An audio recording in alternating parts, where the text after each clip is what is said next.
Dear learners, welcome to my channel Sound English Academy. Today's class very important class. এই যে আমি বলছি comparative ডিগ্রিতে আমরা কখনো কখনো দা ইউজ করি, কিন্তু এই দা ইউজ করতে গিয়ে আমরা সমস্যায় পড়ি।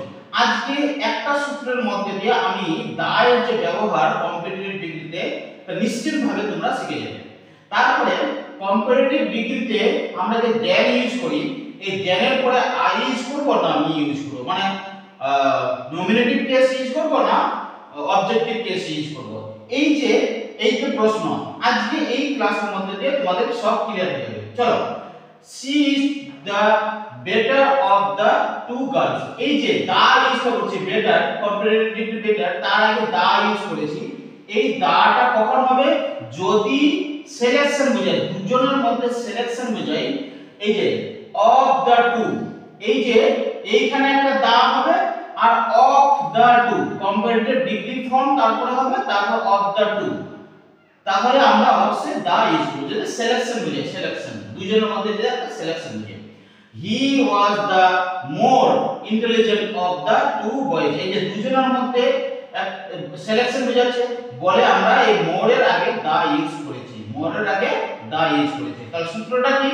প্রথমে দা ইউজ করব, তারপর কম্পারেটিভ ডিগ্রি ইউজ করব। এই যে দা ইউজ করেছি, তারপর কম্পারেটিভ ডিগ্রি ইউজ করেছি, তারপরে অফ দা টু ইউজ করেছি, এটা কমন অফ দা টু, তারপর প্লুরাল নাউন, তারপর প্লুরাল নাউন। এই যে প্লুরাল নাউন ক্লিয়ার, এখানে আছে প্লুরাল নাউন ক্লিয়ার।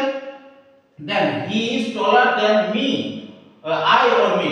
এই যে এখানে টলারের পরে দেন আই হবে না মি হবে, এখানে একটা প্রশ্ন, এবং আমরা অনেক সময় সমস্যায় পড়ি এই ধরনের ডিগ্রি করতে। তো আজকে ক্লিয়ার হয়ে যাবে।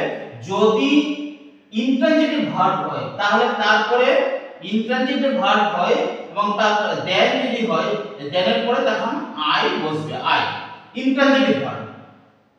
আর তাহলে এখানে মি হবে না, এখানে এটা হচ্ছে টলার হচ্ছে ইন্ট্রানজিটিভ ভার্ব, তারপরে দেন হচ্ছে যে দেনের পরে আই হবে। He is taller than I am, actually I am কথাটা হওয়ার কথা, কিন্তু এমটা আমরা ইউজ করি না। Then you love him more than me or I. এই যে ইউ লাভ, লাভ হচ্ছে একটা ট্রানজিটিভ ভার্ব। এই যে ট্রানজিটিভ ভার্ব বলে, এই ট্রানজিটিভ ভার্ব যদি থাকে তারপরে যদি দেন থাকে কম্পারেটিভ ডিগ্রিতে, তাহলে তারপরে অবশ্যই মি মানে অবজেক্টিভ ফর্ম ইউজ হবে। এখানে নমিনেটিভ কেস ইউজ হলে এখানে অবজেক্টিভ কেস ইউজ হচ্ছে, মি হবে, আই কখনো হবে না। সো এটাই ছিল আজকের ক্লাস। যদি তোমাদের এই ক্লাস ভালো লাগে অবশ্যই আমার channel sound English academy follow করো, এবং পরবর্তী